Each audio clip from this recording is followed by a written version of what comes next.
pensando nos anarcocapitalistas, Sérgio, depois a Tá. gente pode voltar até para falar mais sobre isso, mas eu queria falar um pouquinho sobre a forma como os anarcocapitalistas, os libertários, os austro-libertários enxergam a polícia, ou, como você disse aqui, acho até legal, a função da polícia, né? Porque se de um lado a direita defende a polícia como é hoje, por causa da sua função, né? A gente tende a concordar com isso. A função da polícia é importante, você falou isso aqui.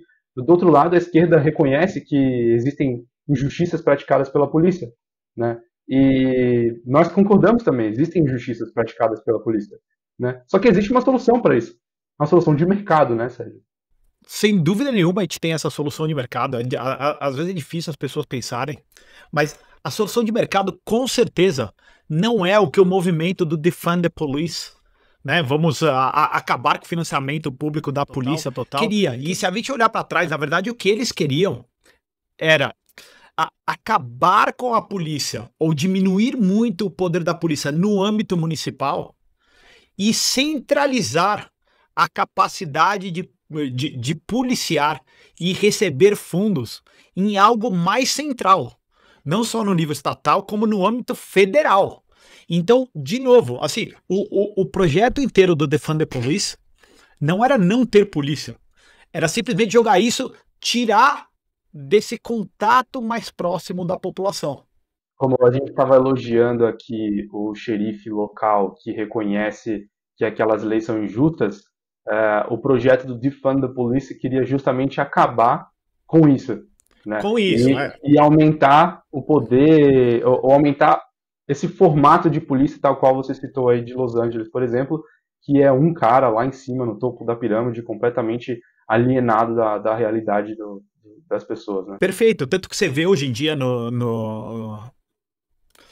na fala da esquerda, não existe mais uma hostilidade contra o FBI. O FBI é a Polícia Federal Americana. Então, ao contrário, existe uma vontade de abraçar cada vez mais o FBI e politizar cada vez mais o FBI, que já é ultrapolitizado.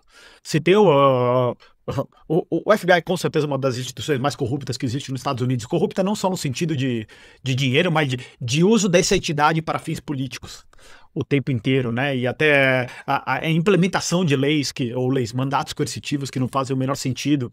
Então, era esse o movimento que a gente via lá atrás. Enquanto que você estava falando da função da polícia, e nisso os conservadores estão corretos. Existem funções da atividade da polícia que iriam existir no Ancapistão, como você estava falando, Samuca. Assim, no Ancapistão a gente acha que não vai existir crime. Não vai existir algum cidadão que queira roubar um, que queira roubar outro.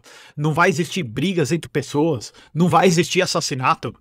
Isso é uma ilusão, uma visão poliana que, assim, de quem desconhece a natureza humana. A gente vai continuar tendo todos esses problemas, né, no caso.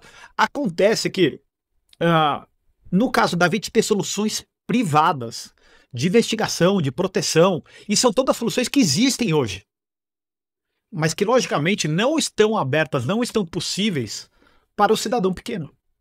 Sim, quem vai falar que não existe segurança privada? Né? Quantas pessoas não contratam segurança, seja para as pessoas físicas ou seja para os seus negócios? No âmbito dos negócios a gente vê isso o tempo inteiro. Existem investigadores privados, existem agências via seguradoras, você não tem investigação de crimes em larga escala, porque as seguradoras têm interesse total, então você está fazendo um crime, você está fazendo uma fraude, e a seguradora acaba ficando liable de pagar essa fraude. Então, acontece que boa parte dessas soluções privadas, elas são proibidas por lei. Então, no Brasil, uma das soluções privadas que é proibida por lei é o porte generalizado de armas pela população. Daí alguém vai falar assim, não, mas agora foi liberado o porte de armas. Tem 7 mil regulamentações que você tem que passar, um processo custoso, um processo longo. Você tem uma série de regras como você pode carregar ou deixar de carregar essa arma, algo que desestimula muitas pessoas a carregarem. Então, você mesmo fazer a sua própria segurança, e essa que é a segurança mais importante. Porque a gente fala assim, não, se entra um bandido na tua casa, você tem que ter a capacidade de defender a sua família. Por mais eficiente que a polícia seja, e a polícia não é eficiente, A gente tem que pensar isso de maneira clara. Ah, cara, porque você vai demorar quanto tempo para chegar na tua casa se você avisou, se você teve tempo para avisar que tá entrando um invasor na sua casa? Entendeu? Às vezes você não tem esse tempo. Você precisa ter uma arma na tua casa. E até as armas no Velho Oeste americano, elas eram chamadas de, o revólver mesmo. Quando teve a criação do revólver com o tambor de 5, 6 tiros, ele era chamado de equalizer, né? Então, aquele que iguala todo mundo. Então, a esquerda que ama a igualdade, porque até as propagandas eram uma mulher de 100 pounds, de 45 quilos, consegue brecar facilmente um homem de 200 pounds, de quase 100 quilos. Entendeu? De 90 a 100 quilos, na hora que ele vinha para ela. E sem a arma, ela não tem a menor condição de fazer isso. Essa é uma maneira de uma defesa privada, que você não precisa nem criar empresas para isso. Mas a gente tem empresa de segurança, a gente tem empresas de investigação, a gente tem todos esses caminhos que podem se desdobrar. E que são soluções de mercado, são soluções espontâneas também, né, César? Porque se você tem uma arma, você consegue se defender, esse é o primeiro passo. Né? Mas à medida que você mora numa comunidade, você tende a se organizar naquela comunidade para defender a sua comunidade, defender a sua rua, proteger o seu bairro. Né? Então é uma solução, eu diria que é uma solução espontânea você encontrar essa força que vai ajudar a manter a ordem e a evitar crimes. Né? Mas é claro que ainda que a gente estivesse falando de um mercado completamente avançado nesse sentido de soluções privadas para a segurança, a resposta mesmo da polícia privada, né, ela não é uma resposta imediata, perfeita nesse sentido. Né? A primeira camada de proteção está no indivíduo armado. Né? Isso serve não só para quando a gente fala sobre se proteger do Estado, como a gente está vendo agora, por exemplo, na Venezuela, que um povo desarmado simplesmente não tem poder de reagir contra a ditadura do Maduro, né?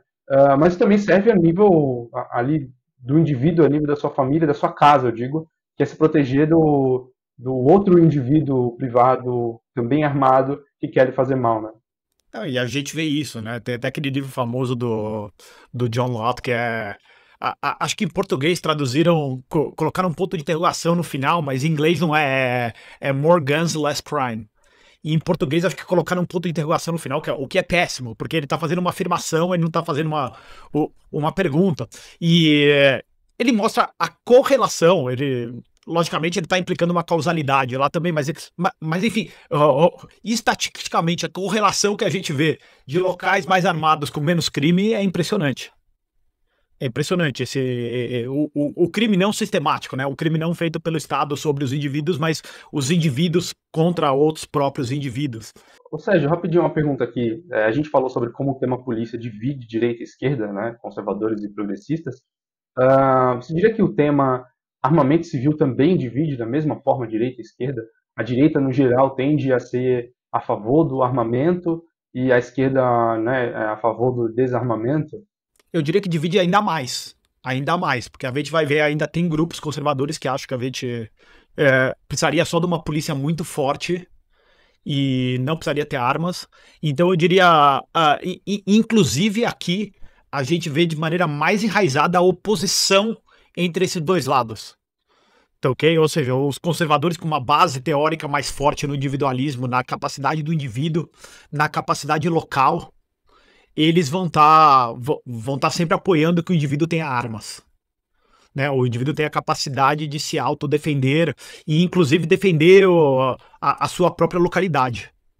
E importante também, Samuel, a gente falar aqui, quando a gente está falando de soluções espontâneas às vezes poderiam ser soluções, inclusive, coletivas, não sempre individuais.